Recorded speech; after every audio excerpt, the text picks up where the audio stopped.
Hi, I'm Tony Fair, founder of Victorian Grooming Company. Is your beard feeling dry or the skin underneath itchy? Maybe you'd rather soften and tame your beard instead. Our classic collection of beard oils, balms, and soaps will leave your beard looking, feeling, and smelling amazing. And if you prefer shaving, our pre-shave oils and shave soaps will give you a smooth and razor burn-free shave. Handmade in Edmonton with natural ingredients. Visit victoriangrooming.com. Hi, this is Frank Bray. Welcome to Tell Craig a Story. See you in the funny papers.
So I had gotten married in 2000.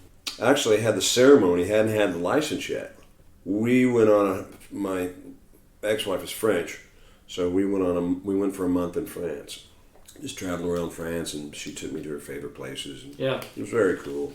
Super. I love France. And we had gotten a guy that I'd worked with in Prospect Park, Carl, who became a really good friend of mine, and I was hired to work at his and his wife's house because it was one of those old brownstones.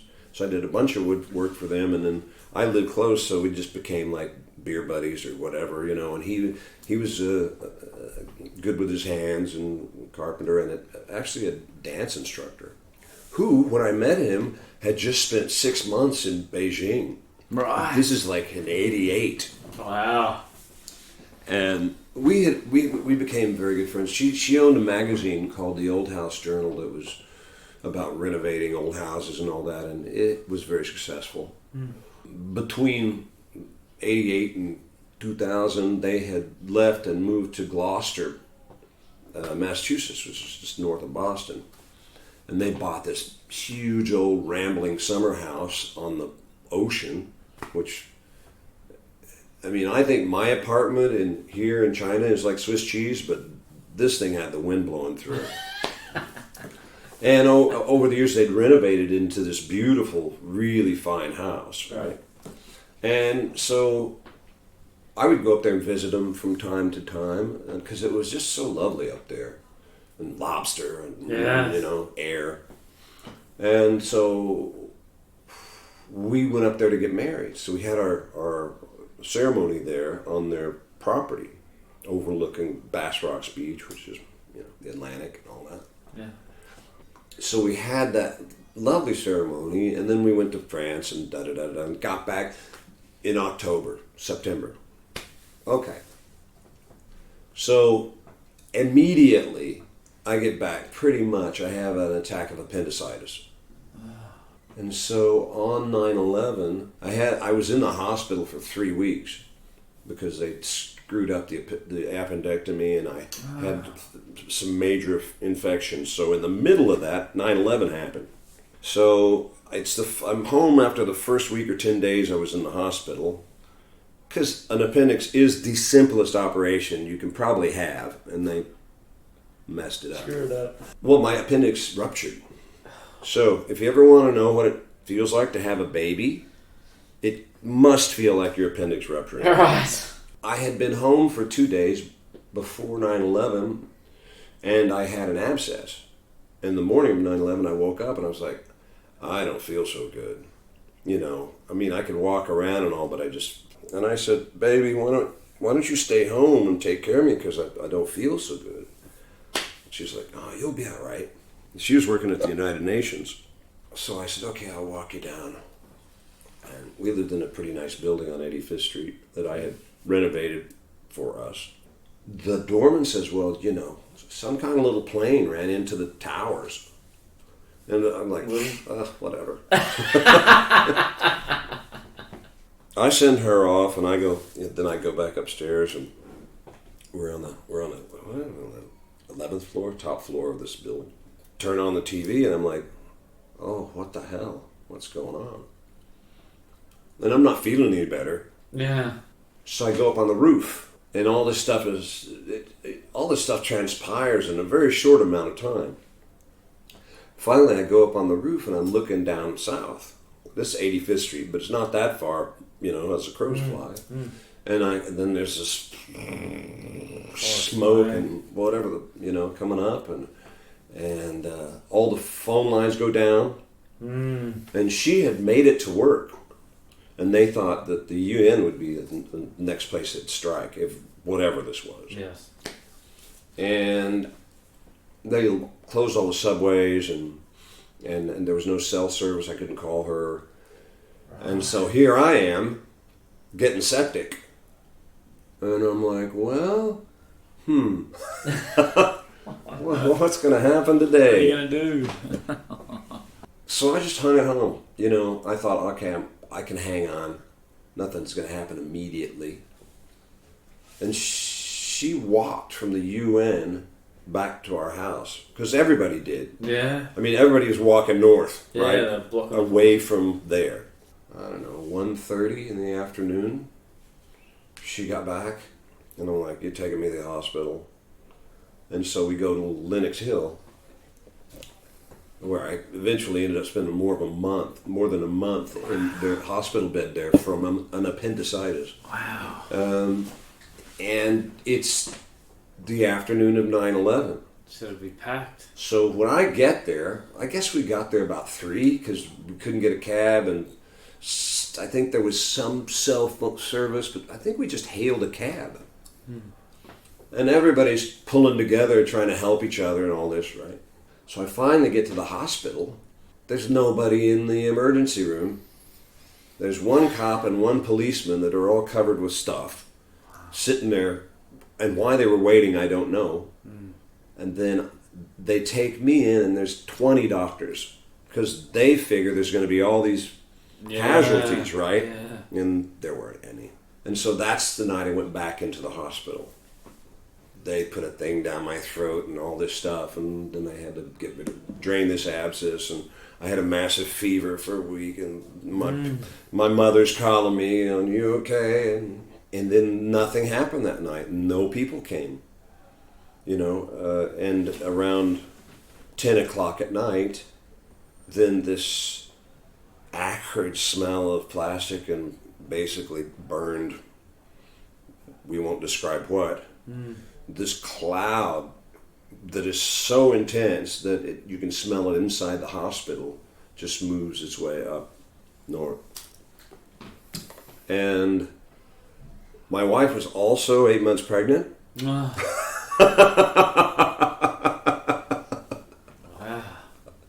So What a time. So I had 3 abscesses. That was the second one. They let me out again. I had another one. They took me in again. And when they drained this one, they perforated my colon. So then when I get over that fever, and that I leave the hospital with a colostomy bag. Like, you know, go staff. Yeah. 2 days after I get home, I go back to the same hospital, and my first son is born 1 floor above where I was for a month. Wow. We all make it home together finally in a couple of days, and I can finally take out, and then I have to go back, and I got rid of the colostomy bag, and it was quite the conundrum. Yeah. Wow. It's all happening for you at that stage.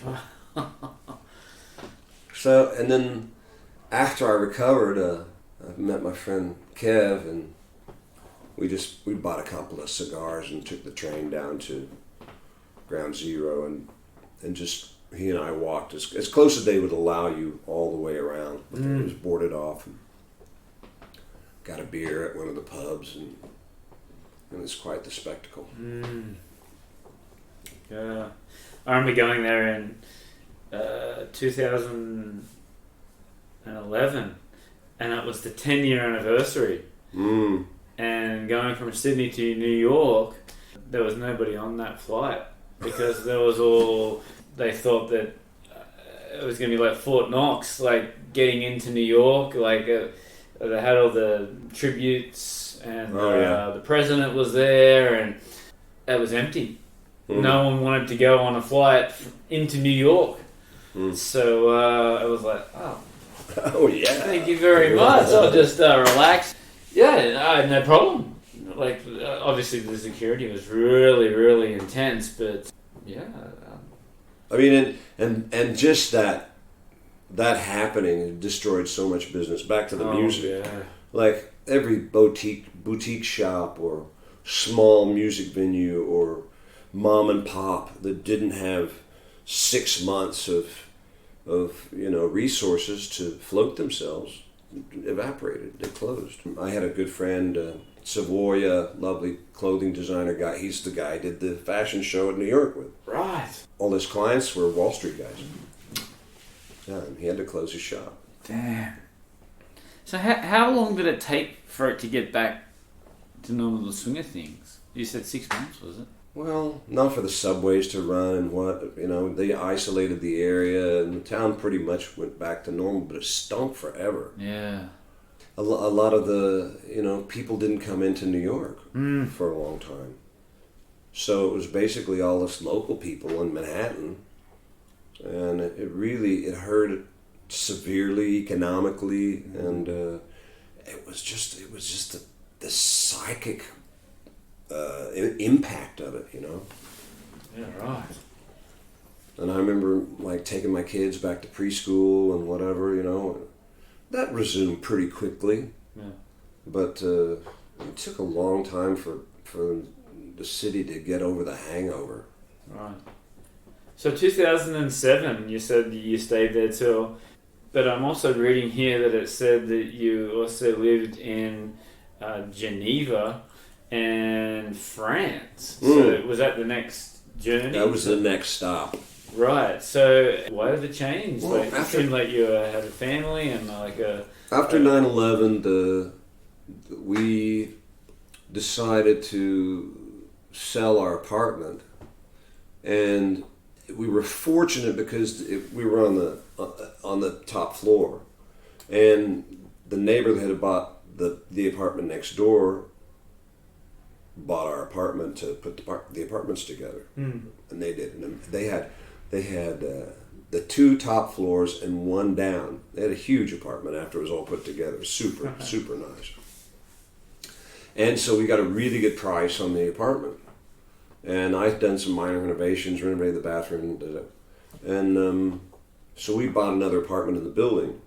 And from 2003, renovated that apartment and moved the family into there in the same building. Right. And I designed and built that. I took a year off and just did it all myself. That was really sweet. Then my wife got a promotion to the UN in Geneva. And I was being a project manager for New York construction, and but not doing much music. And my friend Vinny and I, after 9/11, we would just drive around looking for places to play. Right. We'd spend one night a week, and there wasn't anything. And he'd come in from New Jersey and pick me up, and we'd go checking out the spots and whatever. It was just very slim pickings. And Well, what was that? Was it because of the sort of the shutdown? I think the impact of 9/11 just kind of killed the music. at least in our world. You know, I mean, there was Lincoln Center and all that, of course, but yeah. that's another level. Yes. So when that opportunity, well, we had taken, in 2005, we moved to Hawaii for a year. Because we had my third son.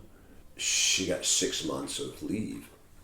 And I said, well, my brother lived in Hawaii, so I said, let's go out there and I'll build houses and you have the baby and it's awesome. And we rented out the place and went out there. It didn't work. She didn't like it out there very much. Did you? I loved it. Yeah. It rejuvenated me. Right. I mean, it's so organic. Yeah. Like the air, the mountains, the sun, you know. Yes. After being in New York for 15, 16 years, it was like a rejuvenation. Pleasant change, Yeah. yes. And I made some good friends, and I was really good at what I did. And I spent 6 months just building a house on Anini Beach with a crew. So you show up, jump in the ocean. Right. You know, go to lunch, jump in the ocean. Yes. Get off work, jump in the ocean. That's It was lovely. Yeah. And like fresh fish, and go to the fish market for lunch, and it's amazing. Yeah. And she, I think she got a bit depressed because she's quite the city girl, the culture girl. And I thought it might be okay because it was just, I mean, I finally rented a house overlooking Bali High. It was on a golf course. Oh. You know, and it was real cool. Yeah. And I had gotten some insurance money, and before we went, I flew to Iowa, and I bought a 4x4, a 71 Chevy 4x4 pickup, and I shipped it to Kauai. So I had the truck that was value for anybody that wanted to hire me because I could haul stuff and all that. And it was crazy cool. Yeah. Very cool. 427. Sounded like a stock car when you lit it up. And the kids love that. Oh, yeah.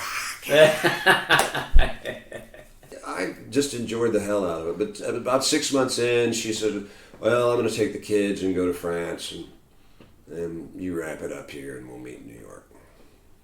Yeah. Wow, that's it. And so her dad came and they all flew back to France, and I stayed there and continued to work and packed everything up and sold the cars, and you know, until left on the same exact day, July 5th, as I arrived. And then I flew back to France. So tell us about France. Well, Country boy from Oklahoma. I went back to New York, and I took my job back as a project manager. Right. And then within a year from that time, we had this opportunity. And we weren't doing so well, and I thought, well, you know, maybe if I moved to France, and I'd just like to go to. And New York's not what it used to be, and so we just kind of packed up and went. And I said, I'll raise the kids, I'll take care of the kids, and you get your job. And maybe this would help us to get our relationship back together, and yeah, it didn't. So that didn't really work out, but I really have a strongly cemented relationship with my kids. Right. Because there's several years where I just, you know, I made their breakfast, I took them to school, I picked them up, and it was very formative years in their lives. Yes. And I love France. America is beautiful in a different way, but France just has this loveliness about it, and the food and the people, and been all over it. It was a great experience. But ultimately we couldn't get along. And so my boys grew up there in Ferney-Voltaire, which is just across the border from Geneva. And I had the opportunity to come here because I had done a show in In 94, 95, I made my first record, and I was doing shows at the Triad on 72nd Street and Broadway. And the guy, Peter, who was a good friend, had gone to this show. It was called Dutch Wiseman's, and he said, "Hey, this guy's pretty good. He'd probably be a good part of your show." So I go there and I sing for him, and they're like, "Yeah, come on." So this is a speakeasy show. It's not legal, and I mean it was a vaudevillian show, not like a stripper show, you know. Right. Yes. So it wasn't so seamy, but it was racy. Yes. And so they hired me as like the legitimate guy.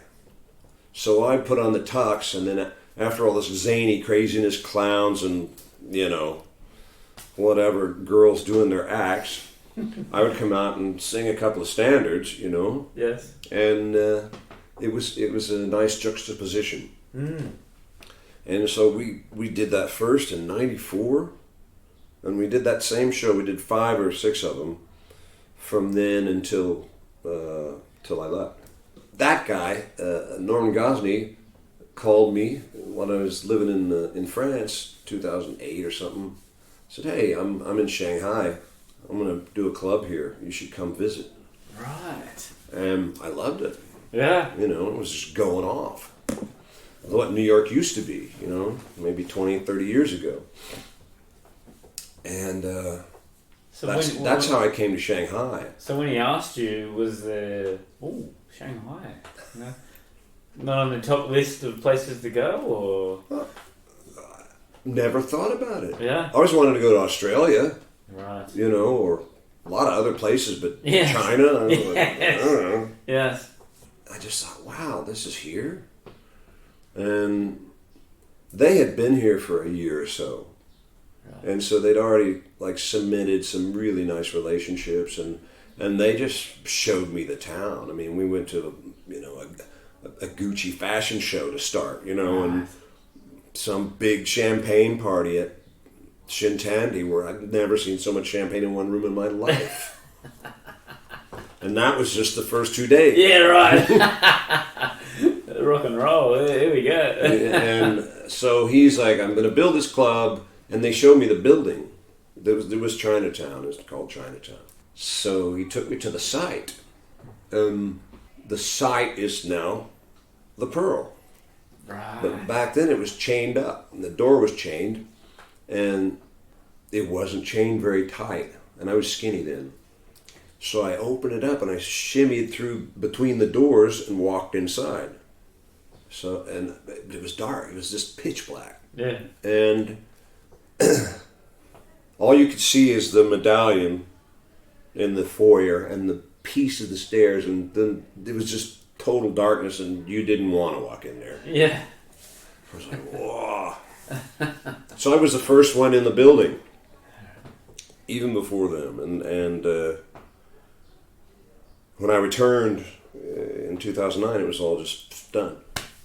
And they had gathered a team of players and threw me in the mix, and we started rehearsing in May of 2009 and put the show together and opened in October or September, whatever. Wow. But that show, Dutch Wiseman's, it's attributed with bringing burlesque back to New York. And after that show, you know, a lot of spin-offs came, you know, like the Pontani sisters. The Pontani sisters. They're 2 sisters that do their thing, you know. I think they're still doing it. Right. Last time I think I emailed Angie 3 years ago or so. They're working in Coney Island. Right.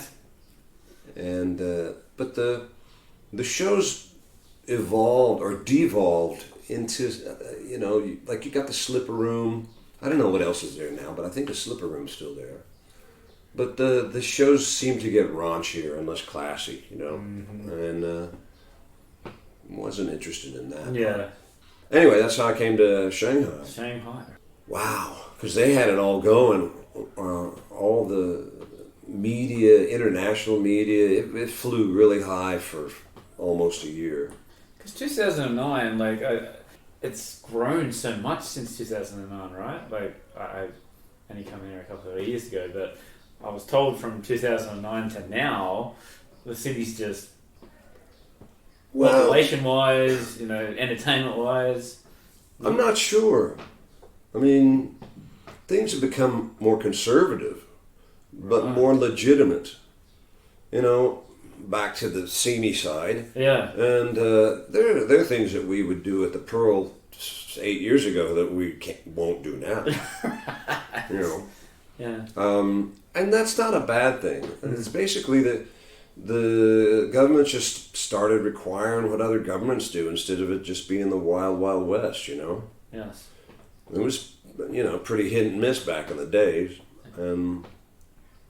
And now it's more respectful, I think. So how did you become, like, part owner of the Pearl? Well, during the very short-lived life of Chinatown, I just sort of got introduced as the jazz event guy, male singer. There weren't any. There just weren't any. And so when that all cratered, I worked on events. You can see, Yeah, I've just got a list here. I've been to 25 different cities across China and throughout Asia, regularly working at venues such as Heyday, the Blue Note Shanghai, Jazz at Lincoln Center, and you were also a part of Summer Palace, Forbidden City, and was a part of the Olympics in Beijing for the opening show for the Shanghai Film Festival. Wow. So yeah, directed the opening show for the Shanghai Film Festival. How did that all come about? We did it. Well, they came to us because we do events at the Pearl, Yes. And so put together all the dancers and people. What do you want to see? Da da da da. And off we went. Right. And had you had experience being like a producer as well, like a? What is that? Yeah. Like a manager or something. I feel like I'm a conduit for entertainers, People will come to me all the time and say, well, we need somebody for this, we need somebody for that. How many, I was like, what do you want? You want 4 dancers and a dwarf. Well, I can do that. And what kind of style of show, Yes. You want the big band, you want a small band, you want girl singer, da-da-da, because in the time that I've been here, I know the network. And then when you have a place like the Pearl, people give you some respect because you have a place, right? Yeah. And so we put together shows. And how did is it the same thing for the Olympic Stadium in Beijing? I sang at the Olympic Stadium in Beijing for Olympic tennis player champion's wedding. Ling Ling.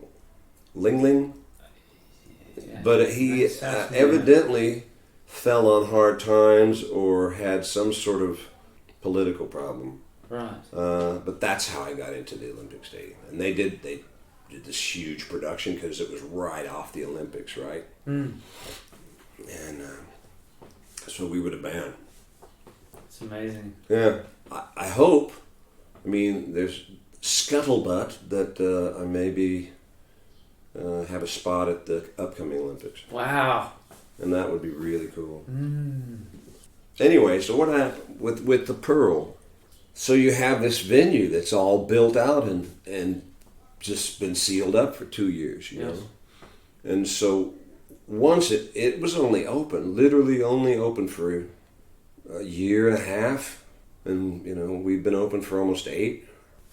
But it was just sat there and in Hong Kong and sort of forgotten, right? Because Hong Kong is not a focal point of the Shanghai scene. Yeah. And so I wanted to get investors together to open it. No one wanted to invest over there. I went to all the major club people and they're like, Hong Kong? Nah. No chance. And I had since I had been there day after day after day, I'd seen what was going on. And with my experience in building and whatever, I could see the infrastructure happening, like basics going in. And I knew like there would be a subway, and now it's just like, it's like Rodeo Drive over there. Yeah. Sichuan Lu, Gucci, whatever. And I kind of hung it up. Glenn and I put together a proposal, and we shopped it around, and nobody was interested, and we didn't have enough money to open it, and so I was just doing my singing, and he had a booze importing business. Right. And Granto had been an investor in the former Chinatown, which was not pretty. So a theater company came to me, East West Theater, and I don't even know if they're still producing anything or not.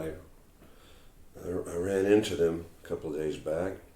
They wanted to produce the Rocky Horror Picture Show. And they said, "Can you get us in that building? Is it still there?" And I didn't even know if they hadn't ripped the interior out of it. Who knows, Yeah. They said, "Well, here's your budget. You have $35,000 that we put together for light, sound, stage, and someplace to rent. That's what you got. Run." And so I went to the landlord, Mr. Wang. I was one of the only people that survived the thing, Like all the people that were on the business side of it had to leave the country. Mm. And he had a bad taste in his mouth, but he'd always liked me because I was a singer guy. Right. So I went there and knocked on his door, and I said, "Mr. Lee." I said, "Mr. Lee, how are you?" He said, "Oh, how are you?" And he was happy to see me and all that. Shabby little office, like up on the second floor behind the building. But he had always been nice. He's a nice guy. He just they weren't nice. Yeah. And I said, "Hey, I have this money. Can we rent the place for 6 weeks? We'll dust it off, clean it off, if it's still viable." Yeah. And he says, "Oh yeah, it's just sat there." And so that's how we got in. When I set that up, I went there with a translator, right? Set up the deal, and then I called Glenn and I said, "Hey, I got this deal. I'm gonna need some alcohol."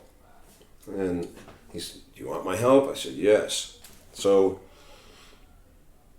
then we go back in, and it's just literally like an atomic bomb went off, and it was suspended in time. I mean, there were still glasses on the table and boas on the table, and it's literally like everybody just walked out and shut the door. Yeah. And but so much dust. Oh yeah. And so we hired a team of 10 IEs and paid them to clean for a week, and then started rehearsals and turned the lights on, and everything kind of worked. Not too good, but it was okay. And the important thing to them was the atmosphere. They just thought it was perfect for the show. Yes. And off we went. Glenn and I had a meeting with the head of the sports bureau, who was the manager of the building, before they would let us in. And so we go way out into Pudong. First, we were going to have dinner at some place in Shanghai, and he's like, No.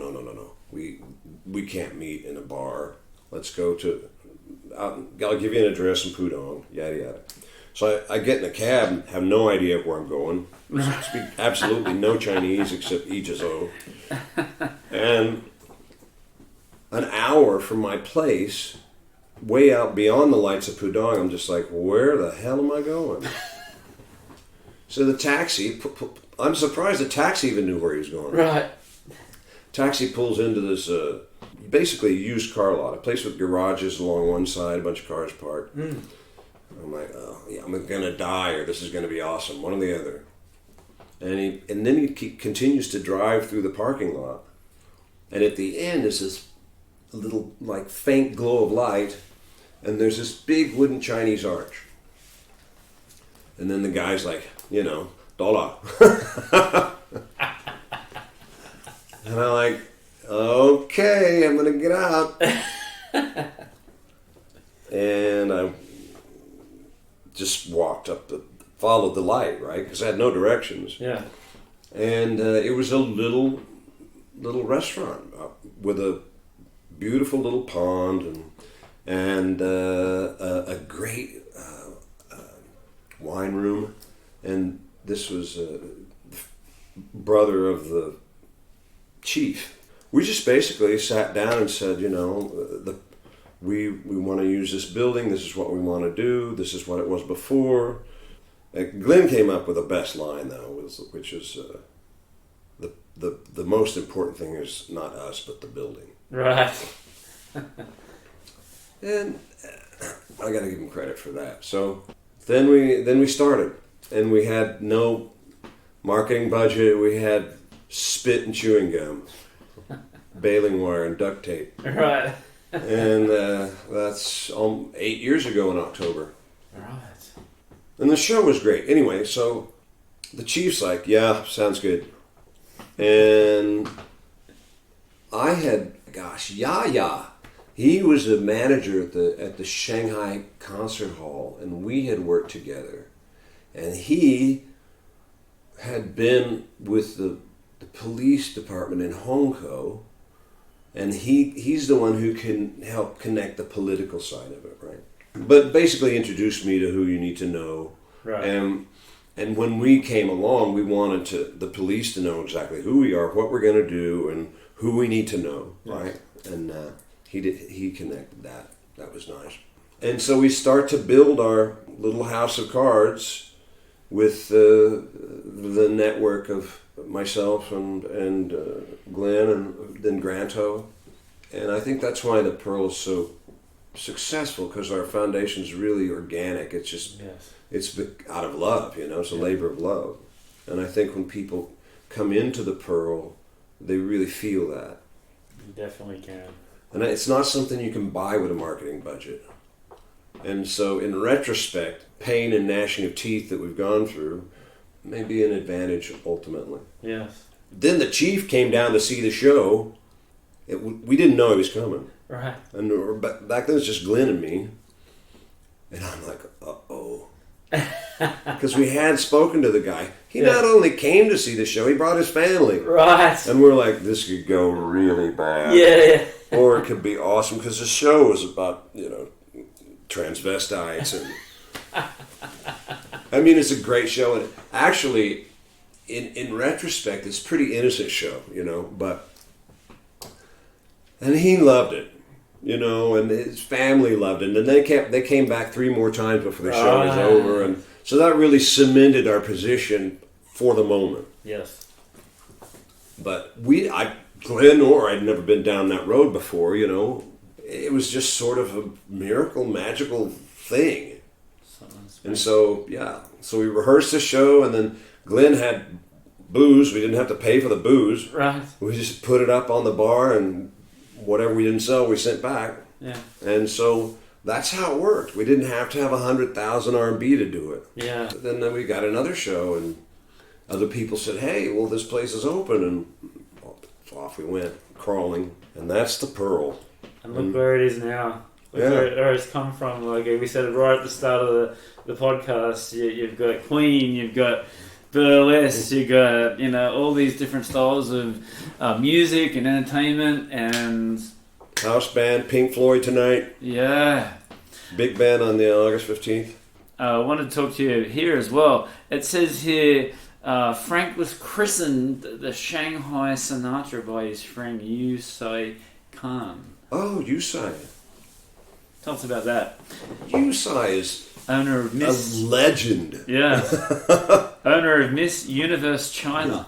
Yeah. I worked with Sennheiser. They had a big momentum here early on, and it was one night at Elefante at one of those awesome parties that Willie used to throw.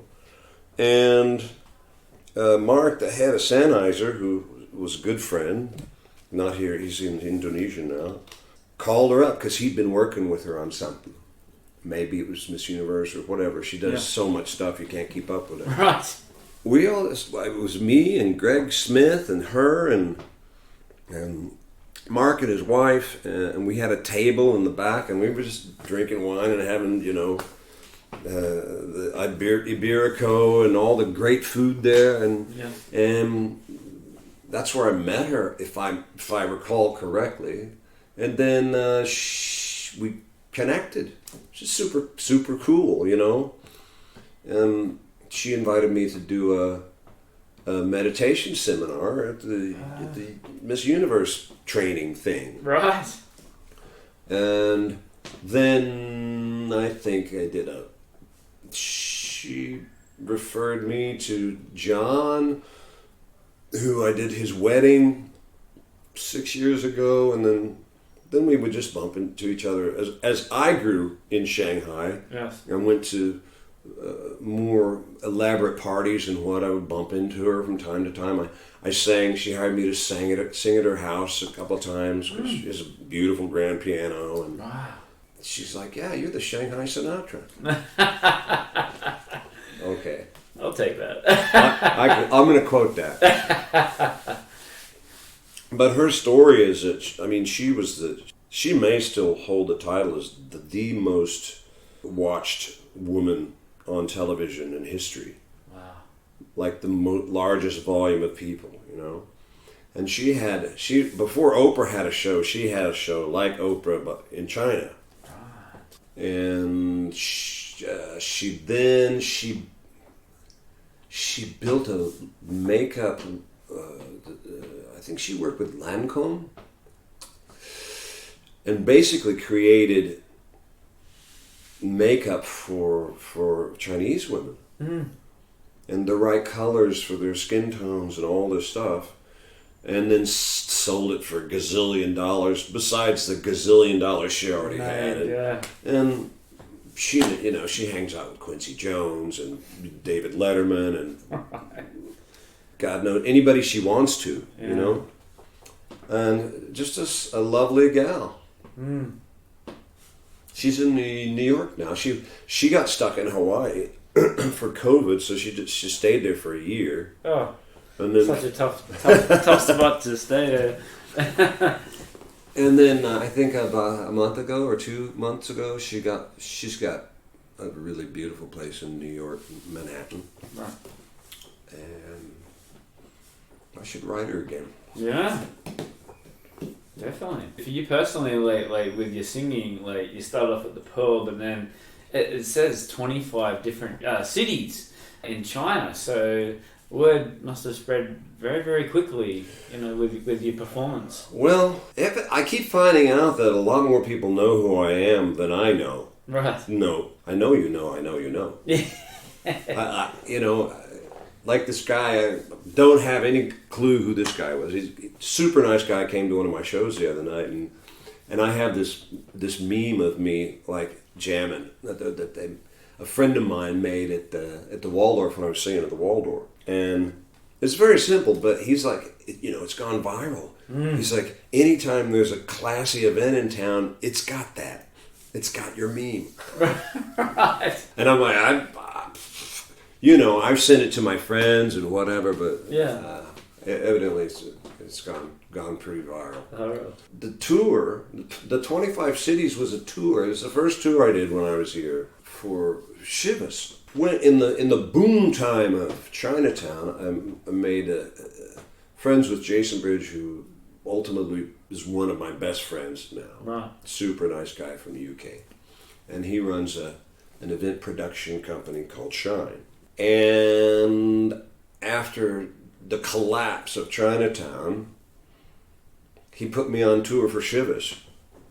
And we just went all over the country. Wow. I mean, I could pretty much name a city. Now, I didn't get to see any of them. Yeah. But I was there for a day or maybe two, depending on the venues. Yeah.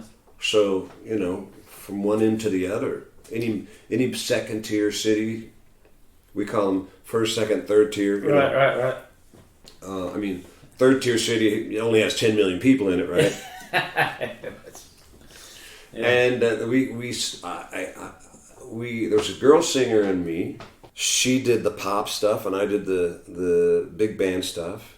And it was just like a classy night to sell this Chivas whiskey. Right. And what an introduction. Yeah. I mean, to different people all over China and That's what I wanted the to customs. ask. How have they reacted to your sort of big band sort of I loved it. style of music? Yeah.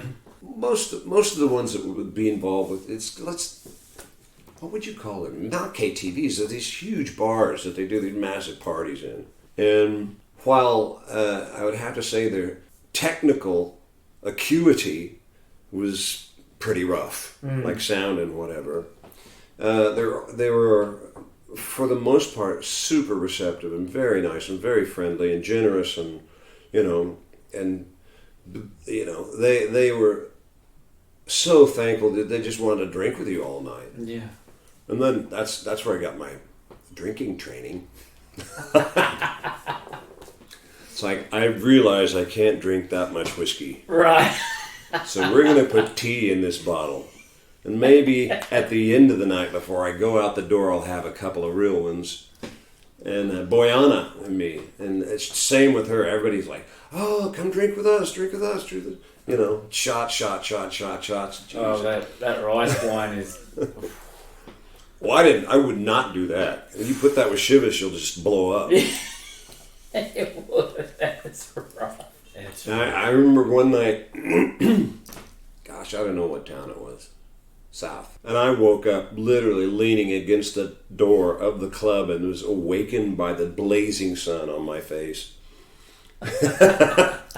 And these guys who were so friendly, I don't know whether they carried me out or whether I walked out and sat down.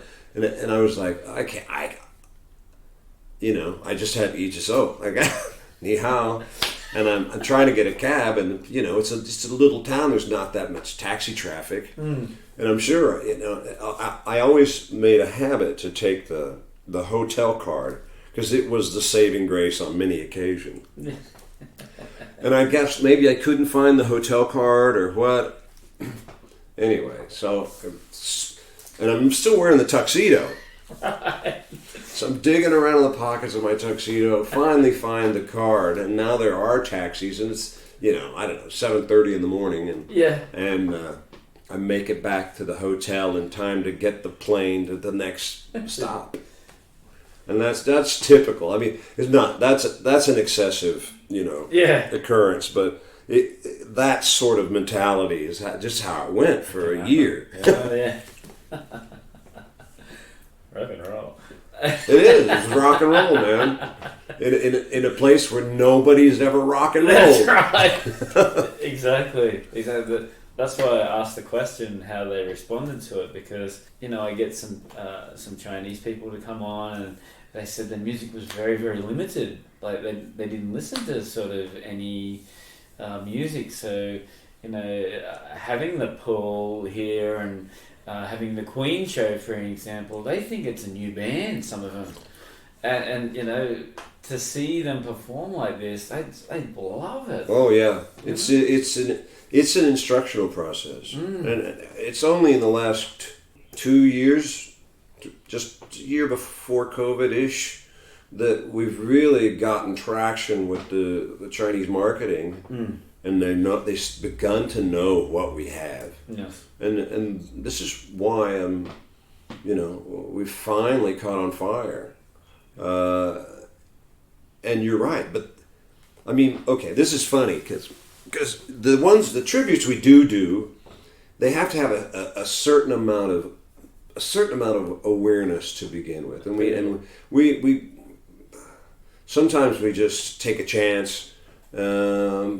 But we're still working our way along the road of what people, the acumen that people like, and we've become pretty good at it, much better than in the beginning. But it's 40-year-old stuff. Yeah.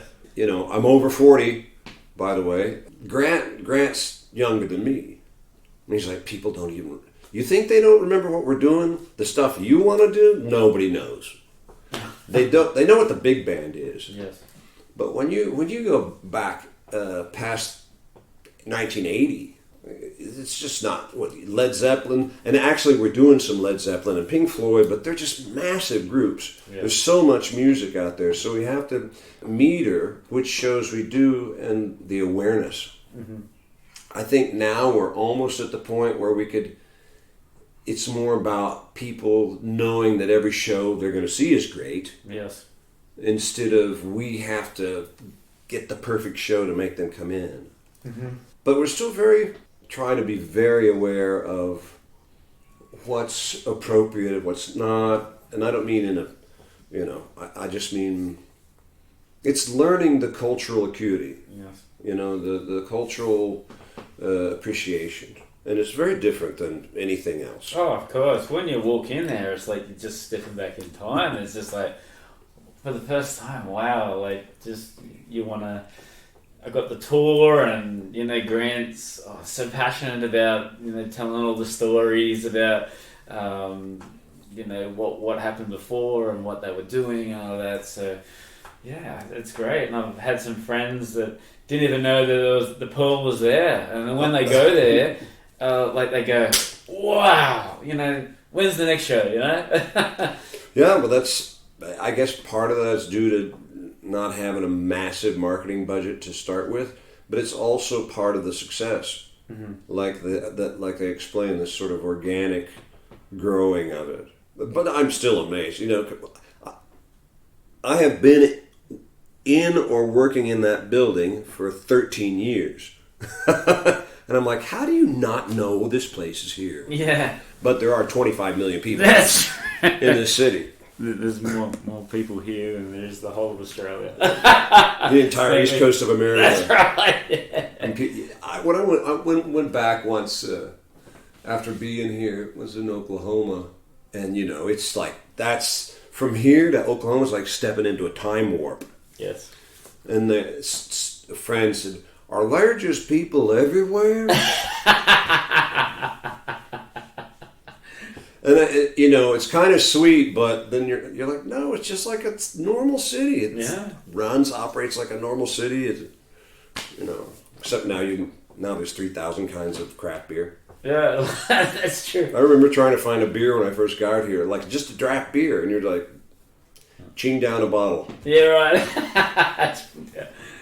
In Hong Kong. And so the first place I lived in Hong Kong was about a 5-minute bike ride from the Pearl. Right. And it was, even back then, Hong Kong was like medieval compared to Shanghai, across Suzhou Creek, right? Yeah. The Bund and all that, Jing'an, where I now live. And gosh, I was like, wow, there's nothing here.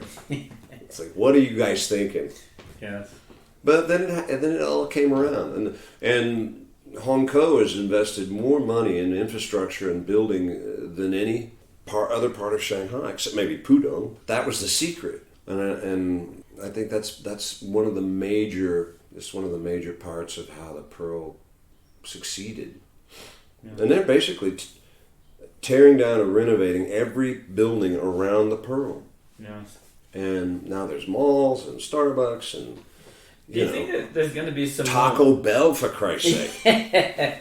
But do you think in the future that street, that's screaming out for some more entertainment places, like some bars or some restaurants? Like, I don't know. Have a dinner there. I know you have a dinner at the Pearl, but I'm just saying, like, maybe have like a bar somewhere else, and then when the show starts. I think it's a great idea, but things, as much as we know that they're going to happen, they're not. I don't know. Sometimes they do things so fast here, and sometimes it takes a while. Yeah. I think that, historically, Zappaloo it's the first street that had a showplace or a cinema, and we couldn't be in a better place, and if the ghosts of entertainers care. And if you look at the top of the street, like if you walk out the front of the Pearl on Zappaloo and you turn right. At the top of the street is a round deco building that when I got here had laundry hanging outside of it and people living in it. But what that is one of the original deco theaters. Yes. And they're going to renovate that back into a theater. This is what we have heard. Mm-hmm. And so the combination of that and our place, And Zappaloo is a mainly walking street anyway.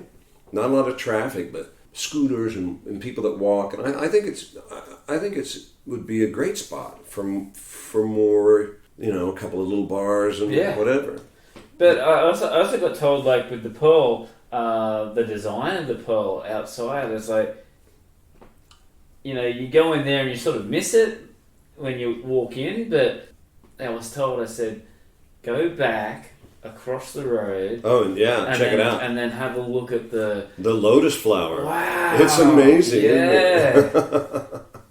Yeah, amazing. It's Hindu. It's Hindu relief, and all the characters on the facade have different Hindu meanings.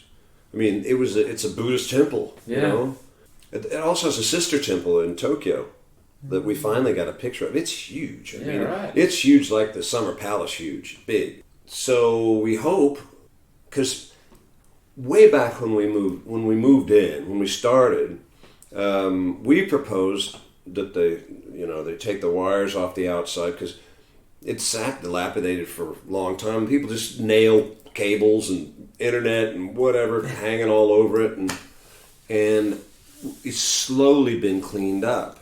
And we had a elevation of it, all clean and sandblasted and repainted with architectural lighting, and that's our goal. Yeah. So that it'll just be dazzling. Yeah. Because it's just been buried in crap for so long. You get people like stopping and, what is this place? Taking pictures. Yeah. Just tourists who want to see it. I mean, it's a historical landmark. Mm. What is it? 29? Built in 29? Japanese architect and a German engineer. Before World War II. Very strange. Huh? Yeah. I was going to say Japanese and a German in 1920. As a Buddhist temple. Yeah, right. Wow, there's some interesting times there. Well, Hong Kong's deeply historic. Mm. Like the Communist doctrine was written in Hong Kong. Right. The Jewish concession. Like all the Jews that escaped Europe, wherever they went, China accepted hundreds of thousands. I don't know what the number is, but enough for an entire concession. And then it was the Japanese concession, and it was the American concession. But the Jewish history in Hong Kong is monumental. There's a great Jewish museum. I don't know if you're aware of it. Just down the street. And well worth seeing. And they've been in the fabric of Shanghai for a long, long time. Yeah, right. It's very interesting. Hong Kong's deep, man. Yeah. There's so many facets to it, between the entertainment and it was the old artistic community, was there. So like I say, I think the soul of Hong Kong is perfect for what we do. Maybe that has something to do with the gods finally smiling on us. Yeah. But it gets a bit of a bad rap, but when you look at it, and I think it's underrated. It's 5 minutes off the bun. Yeah. And people are like, oh, Hong Kong. I remember back when Chinatown was there, like, oh, that's out in the country. And I'm like, it's 5 minutes from the Hyatt, which was there already. Right. And they call that North Bund. Yeah. But now there's so much over there, So you want to tell one more time about what's coming up at the Pearl? What's coming up at the Pearl? Well, Pink Floyd this weekend. I'm really excited about the Supper Club night with a big band on August 15th. That's fine. And you've got shows all in between those dates as well, so, I have shows all over I usually do 3 or 4 a week. Yeah. But I haven't done the big band shows since... I did one at Jay-Z last fall. Right. It was a Tony Bennett tribute. Oh. But this is the first one at the Pearl. Because we kind of had to reassemble all our stuff after COVID, And as I said earlier, we got it streamlined now. Yes. And it's actually, in the wake of COVID, there are some very good young Chinese musicians that we've sort of uncovered for the big band. Right. And I think that it's funny because since I've been here, the music has grown. Affinity for it by the public, but also young players, and so I'm very excited to have. We have quite a few players in the band that haven't been in the scene before, and a blend of that and who's left here from the old scene. Yes, and I think that's the best way it could be. Yeah, absolutely. Do you do just shows of just one musician? Do you do like a Frank Sinatra set, or do you? What is your set? It just depends on the show, or it depends on the show. Like some nights, we like last night at Heyday, since nobody can travel, we did songs about cities and traveling. Which is like "Come Fly with Me" and Foggy Day in London Town and April in Paris, and it's just a theme, and people like stuff like that. They loved it, yeah. And it's like I have this archive of that stuff in my head. It can make a whole show. Sometimes it's we do a more ballad heavy show, or we'll do more Nat King Cole, or I mean. And when you say Sinatra, man, all the songs are Sinatra. He recorded everything. That's true. Really. I never wanted to. When I got into the music, I didn't have any idea who Sinatra was. He did this televised concert called "A Man and His Music," like 71 or 3, right in there. I think I was 13, and I was like, "Who's this guy?" And then I kind of reversed engineered the history of it, And I'm like, wow, this is the guy that goes with this music. Yeah. And and I thought, that's what I want to do. He does movies, he sings, Chicks love him. Yeah. But then I thought, it's just an accident that I'm a baritone. What if I've been a tenor? I'd sound like, I don't know, Chet Baker or something. And I love Chet Baker, but it's totally different experience. Yes. So it's just a sort of an accident that I happened to sound like the guy and fell in love with the music, and then found him, and Because it's interesting, like watching you play. Like you didn't even have a set. You're just like people from the crowd just like throwing songs out. It's like. Okay, 1, 2, 3. You know what I mean? And there was even a time there where it was like, oh, do you know this song? It's like in the key of this, and it's like, I'll work something out. And even with the lyrics, you were just like, okay, all right, okay, I've got it. Okay, let's do it. So, well, sometimes they're not in the front of my brain. That's right. Yes, they're kind of about midway back. There's I don't know, 300-400 songs in there. Yeah.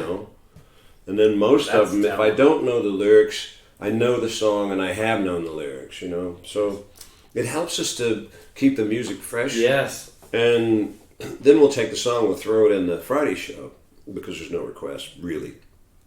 And people just like to be involved, Absolutely.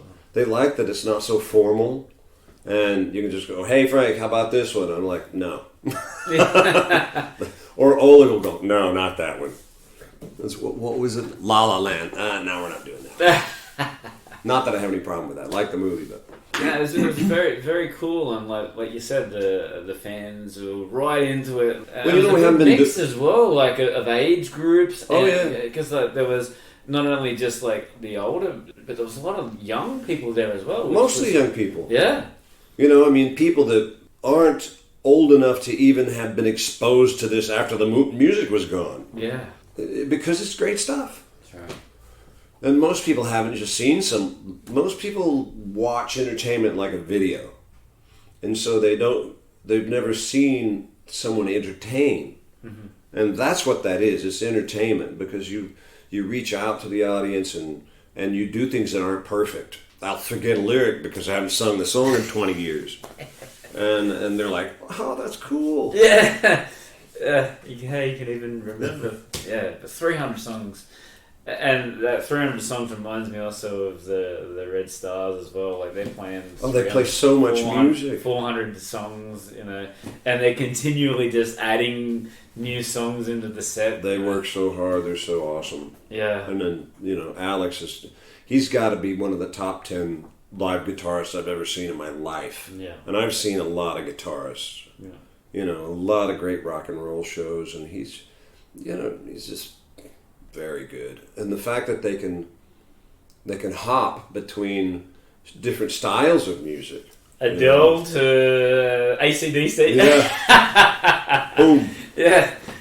Yes. I think that's why the unplugged nights are really cool, because they it's not one band. Yes. They just sing a bunch of different really cool stuff. Yeah. And stuff I haven't heard. They played a couple of songs, it's about 3 weeks ago, and I'm like, I think I only heard that song once. Where are they digging this stuff up? Yeah.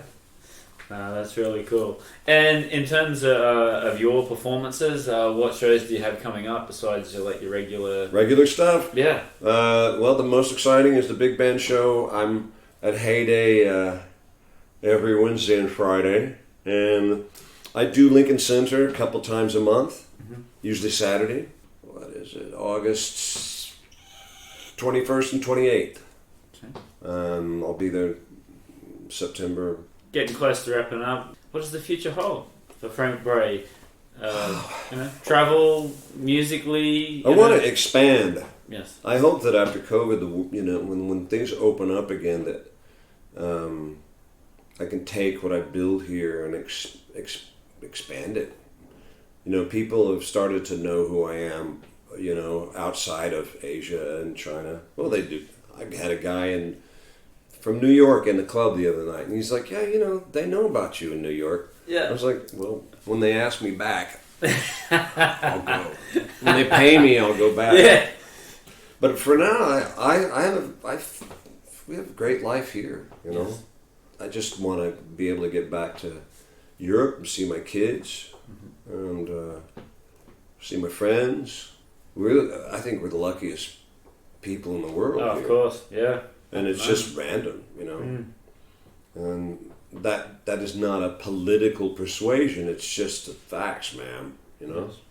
And for you, musically, plans to write a new album, or I want to. Actually, I keep saying this, but like I was saying about having all the time during COVID and not doing anything because your head's messed up. Yeah.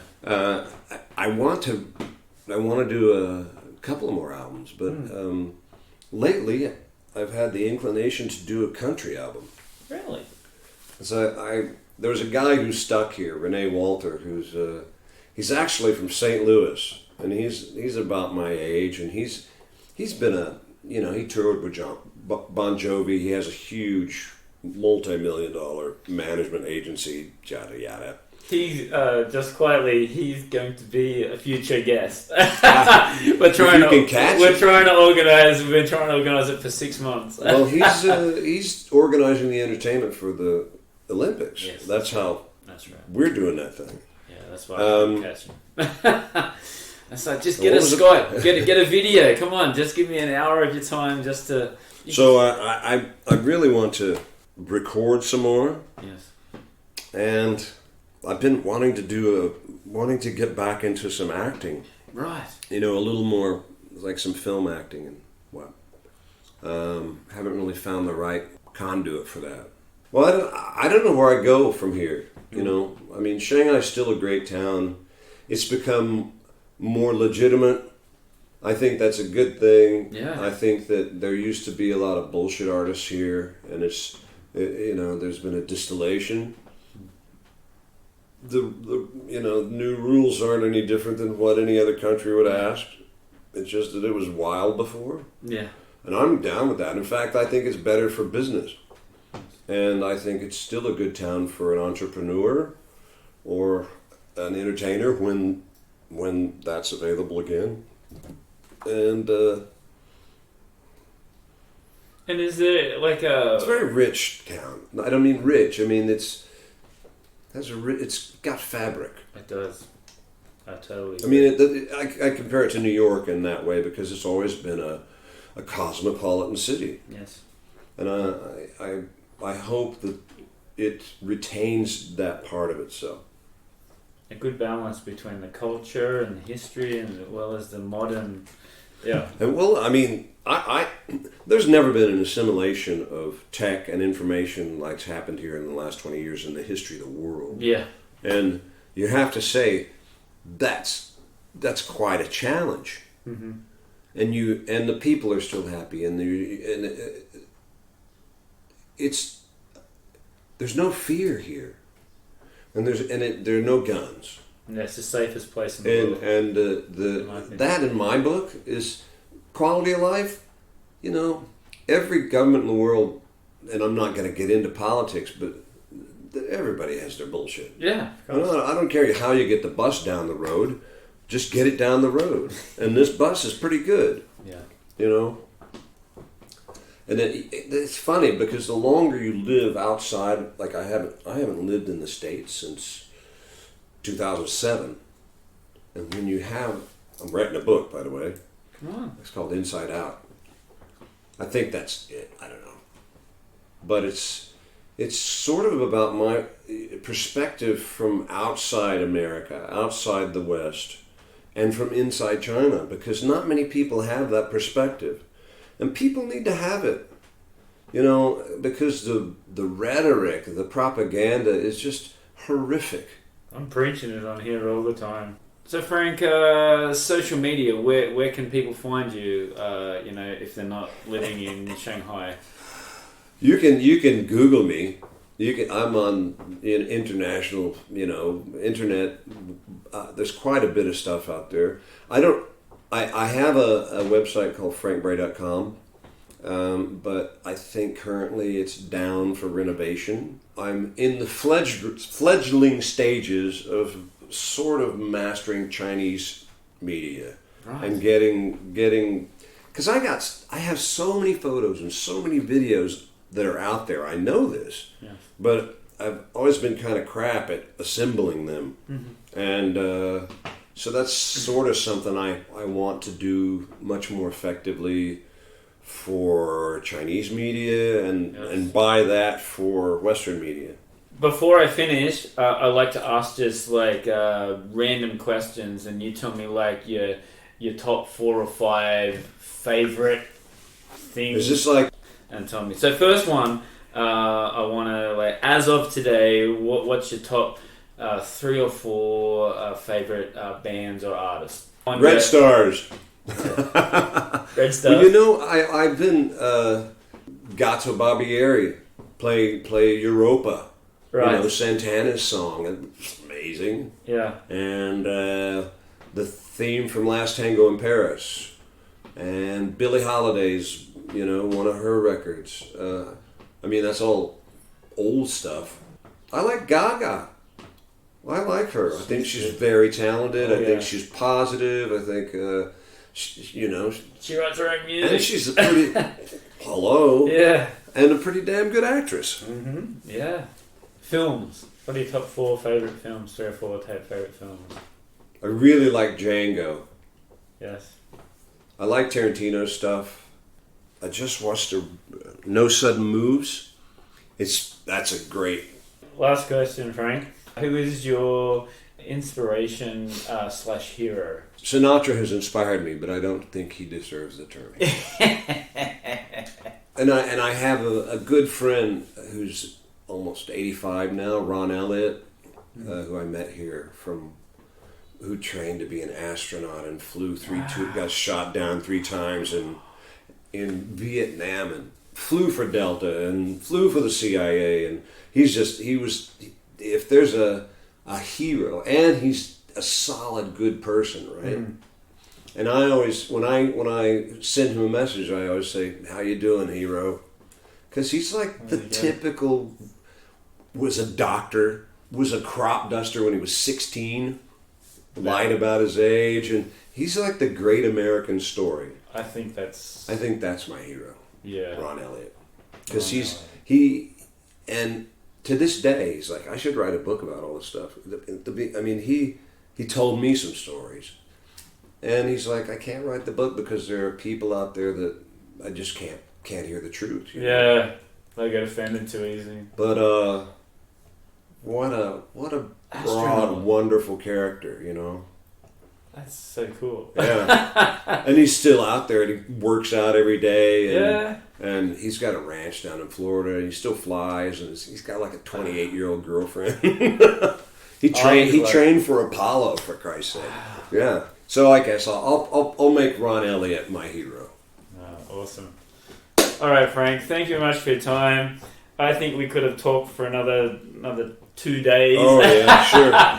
Not enough beer, but there are a lot of bits in between all. Oh yes, that we just skip by. But maybe when you do your new album, or a book or a screenplay, hint, you can come back on and we can do it all over again. We'll talk about it. But my pleasure. Thank you very much for your time. Cheers. No one can see us shaking hands, right? Yeah, well, I just do it anyway. Are you videoing me? No. Hi, I'm Nigel the Shanghai Psychic. I can tune into your loved ones in the spirit world, but I can also tune into you, tell you about your path and the choices that you need to make and need to know. I'm currently giving 30% discount on all Tell Craig Your Story listeners. Just use the code Tell Craig Your Story for 30% off your first psychic reading with me online at Nigel the Shanghai Psychic.